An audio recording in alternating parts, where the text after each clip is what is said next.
जब मैंने रूहुल्लाह मेहदी पे कुछ कह दिया तो लोगों को लगा ये जरूर एनसी का आदमी होगा। कुछ वक्त बाद जब मैंने उमर अब्दुल्ला पे कुछ लिख दिया तो लोग हैरान हो गए और इस बार उन्होंने फैसला कर लिया कि ये जरूर बीजेपी का आदमी होगा। पहले मुझे अजीब लगता था, लेकिन अब मैं समझ चुका हूं कि यहाँ सोशल मीडिया पे इंडिपेंडेंट ओपिनियन लोगों के लिए कोई वर्ड ही नहीं है।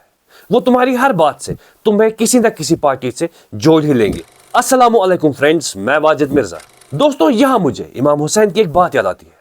उन्होंने फरमाया था, अगर तुम्हें किसी दीन पे भरोसा नहीं तो कम से कम इस दुनिया में आजाद रहो। यानी बेदीनी के बाद उनकी नजर में गुलामाना सोच सबसे बदतर थी। लेकिन आज हम दीन का भी दावा करते हैं, हुसैनी होने का भी, लेकिन सोच वही शख्स परस्ती वाली। कल मैंने एमएलए बडगाम मुंतजिर मेहदी के कुछ वीडियोस देखने के बाद एक लाइन लिख दी जिससे वहां के लोगों को गुस्सा आ गया और उन्होंने मेरे कमेंट सेक्शन पे हमला कर दिया।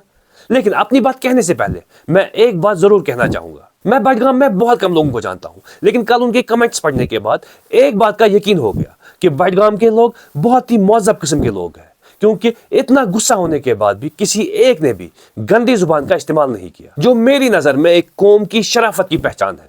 रही बात मेरे पोस्ट की, तो मुझे एमएलए का स्नो क्लियरेंस वाले बंदों के साथ बात करने का तरीका सही नहीं लगा। माना उस वक्त हालात ही कुछ ऐसे थे, लेकिन अगर वो बंदा बहुत आराम से सुन रहा था तो एमएलए को भी चाहिए था थोड़ा पोलाइट वे में बात करे, क्योंकि एमएलए के फैंस ने इस वाकया के बाद अपने एमएलए को हीरो बना दिया। लेकिन उन लोगों का क्या जिन्हें ऑन कैमरा वो हैरेसमेंट फेस करनी पड़ी, उनके घर वाले, उनके बच्चों का क्या? मैं अगर किसी पे भी सवाल उठाता हूं, इसका मतलब ये कभी नहीं होता कि मैं उस शख्स के खिलाफ हूं या उससे मेरी कोई दुश्मनी है।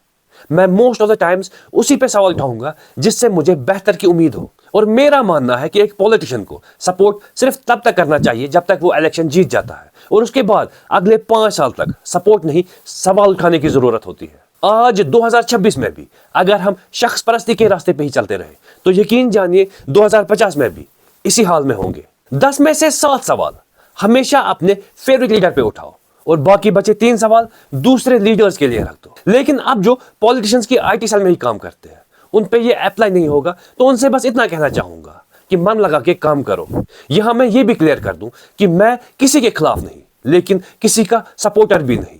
शख्स परस्ती को बहुत पीछे छोड़ आया हूं, एक आजाद सोच हूं। दोस्तों, आखिर में मेरी बस एक बात याद रखना, सवाल न उठाना या सवाल उठाने से कतराना तुम्हारे और तुम्हारे पसंदीदा लीडर दोनों के लिए गुमराही का बाइस बनेगी।